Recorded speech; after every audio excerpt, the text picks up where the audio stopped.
Hello everyone, this is Denver Test Driver and here we are at the Factory X. We're gonna go over a couple of things with Luis GURULE and HARIS TALUNDZIC for LFA event. How you doing, guys? How we doing? Doing good. How are you, brother? And we have Oscar behind the scenes gonna ask us a couple questions. Let's do it. What's up, guys? Okay, let's start with Luis. Luis, this is your third LFA fight or second? Yeah, it's gonna be the third. This is your third LFA fight. How's it feel being in that LFA cage? You know, it's starting to become your home. Yeah, dude, it's fucking awesome. My first amateur fight was up in Vail last year at the same card. My first pro fight was for LFA, and then now we're going here for my second pro fight. Gonna keep up the streak of the TKOs first round. Hell yeah, I'd love to hear it. Now, your opponent, this is an experienced opponent that you're fighting in, Jose Reyes. What's your stance on his style or what he's going to bring to you in this fight? I don't give a shit about his style. I'm gonna make him bleed. Hell yeah, you can get in his face and take his soul, huh? Yeah. I'd love to hear it. Haris, baby, this is your first main event for LFA, but obviously you main evented cards before. How do you feel about that main event in LFA? I feel like I'm right where I belong. You know, I am the main event of every card I fight on, so it feels fitting. It feels like I earned this position, and I couldn't feel more at home being the main event.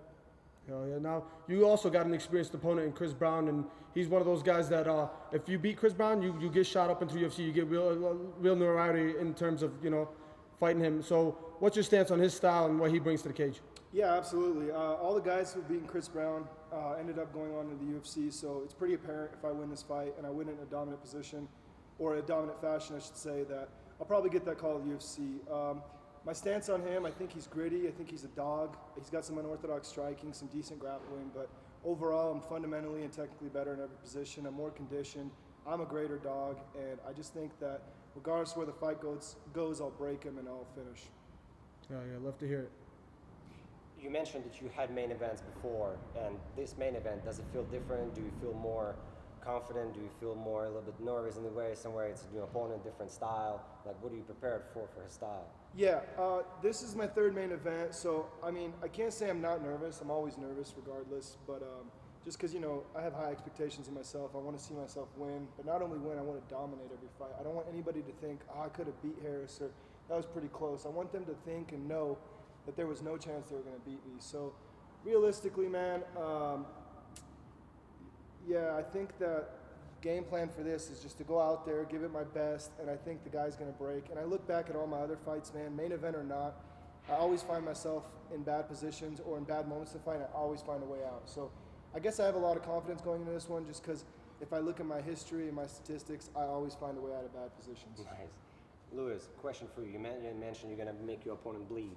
What are you working on, like, as far as, like, you figure out new techniques, new style, like, what's kind of like the vision on the upcoming fight? Dude, man, his best shot's gonna be try to take it to the ground, try to submit me. I think my wrestling's way better. I think my takedown defense is fucking unmatched. I don't think he's gonna be able to take me down. I think I can make it a war, make it a dogfight, and I think he's gonna crumble. Nice. Now, Luis, did you do anything specific in terms of training or any specific training partners for this fight? Yeah, man. I mean, I train with Brandon Royval a lot, and there's nobody in the world that's better at fucking submissions than Brandon, so it makes me feel super confident going into this fight as far as defending that. And everybody here at Factory X is fucking, we're known for our striking, and I feel like I'm getting better every day. Hell yeah. Now, you're not opening up the card, but you're in the very first few fights, you know, so we're going to start the card with a bang. Do you have a prediction for your fight? Dude, first round TKO, I'm going to set the pace for that fight. I'm going to set the pace for the rest of the card, make everybody try to catch up, make sure they remember that fight, make sure everyone remembers my name, because I'm going to fight for the title. I'm going to the UFC. I'm going to be the best in the world. Hell yeah. Now, Haris, same question for you. Any specific training partners you had for this camp leading into fighting Chris Brown? Same training partners as usual, you know, the big guys, Cody Brundage, Dustin Jacoby, Josh Fremd, Austin Jones. Those guys keep me busy and active. So same guys going into every camp. Game plan's the same, man. Go in there, give it 100%, and they're going to break.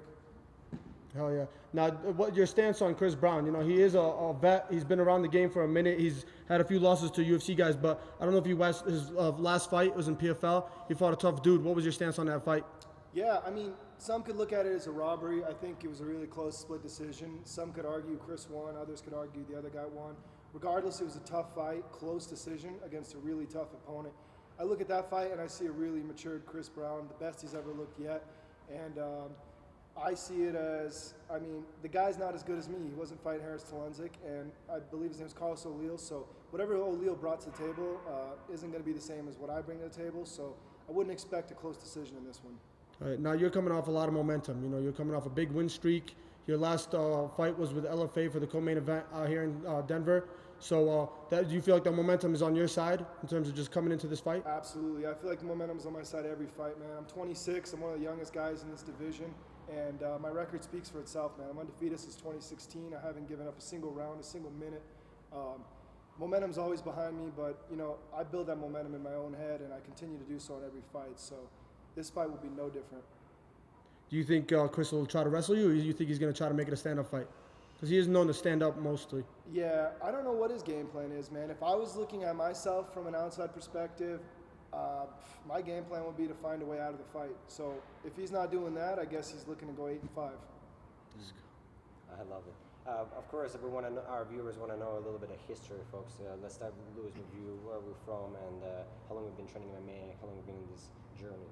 Yeah, I grew up like 5 minutes down the road, went to high school, started wrestling in high school, wrestled in college, D2. Yeah, and then kind of just found my way here, started doing jiu-jitsu here at Factory X about maybe 2 years ago, and then took about 8 months, made the jump to MMA, so really only been doing it for 1.5 years. I'm getting better every day. I've only done it this long, and look at my record, I haven't made it past like a minute 45 in the first round, and that streak's just going to So continue. you're finishing your opponents on average pretty early in the fight. It doesn't go by first round. No, they all break. And Haris, what about you? We're originally from Bosnia. Yes, and, sir. How's Yep. life been there? Did we grow up there, or were born here? Yep.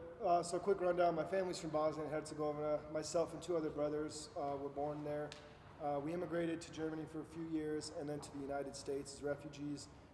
Originally we were in Arizona, and then we moved to Nebraska, where I spent most of my life, 20 plus years. And we also, my youngest, my baby brother, was born in Nebraska. So pretty Nebraskan, pretty American by now, Americanized I should say, but I still represent my home country because deep down I believe if there wasn't a war that my family would still be there. And so because of that, I always have to represent my country. I don't want to feel like I abandoned it. I started training MMA when I was 18. I got expelled out of high school and kicked off the wrestling team at 36-0. I was one of the top prospects in the country. I had scholarships to go to every university you can imagine, and all my dreams got crushed when I got expelled, as the universities obviously didn't want me anymore. They viewed me as a troubled kid. So I got expelled from school, started doing my thing, and my girlfriend encouraged me to try MMA. She knew I loved fighting. I tried it out at 18, had my first fight right there at 18. I lost that, and I've never looked back since. I haven't lost since. I haven't stopped training since. Really, it just exploded since then. And I think me not achieving what I wanted to achieve in wrestling really drives me in fighting to achieve everything I want to achieve. I used to say I was going to be an Olympic champ. I was going to be this and that in wrestling. When all that got crushed for me, fighting was the only outlet left, and now I'm going to accomplish that in fighting. I'm going to be a world champion in fighting, and I'm going to get to the highs in the sport, and that's where I'm going to stay. Oh yeah. Now, piggybacking off of that, Luis, you wrestled in college, Yeah. correct? Can you give us a little bit of history of how high level you were in wrestling?